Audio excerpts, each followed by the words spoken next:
शेतकरी मित्रांनो नमस्कार. मी आशिष कदम. आज आपण हरभऱ्या पिकावरील पहिली फवारणी याच्याबद्दल माहिती जाणून घेणार आहे.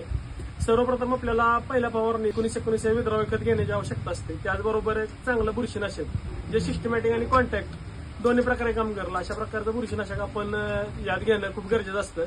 त्यामध्ये तुम्ही साप घेऊ शकता किंवा पेपेने घेऊ शकता किंवा इतर कोणतेही बुरशीनाशक जे कॉन्टॅक्ट किंवा सिस्टमॅटिक पद्धतीने काम करतात अशा प्रकारचं बुरशीनाशक तुम्ही घेऊ शकता. त्याचबरोबर आपल्याला एक कीटकनाशक सुद्धा घ्यायचं आहे.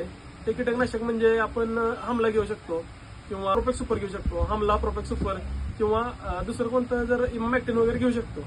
त्याचबरोबर आपल्याला त्याच्याबरोबर एखादं टॉनिक घ्यायचं आहे, जसे की बायोटा एक्स झालं किंवा इंजिन कंपनीचं NXT झालं किंवा कोणतंही सीव्हीड बेस्ड टॉनिक किंवा अॅमिनो बेस्ड टॉनिक हे आपल्याला दोन्ही घ्यायचं. मिक्समध्ये एक बुरशीनाशक, एक टॉनिक, एक खत आणि एक कीटकनाशक हे सर्व संमिश्रित करून आणि एकत्र करून आपण याची फवारणी जर घेतली हरभऱ्यावरती तर निश्चितच आपल्या पहिल्या फवारणीचा रिझल्ट असा बसेल की हरभऱ्याची वाढ चांगली होईल, हरभऱ्याला काळोखी सुद्धा चांगली राहील आणि फुटव्याची जी काही संख्या आहे ती पण वाढलेली आपल्याला जाणून येईल.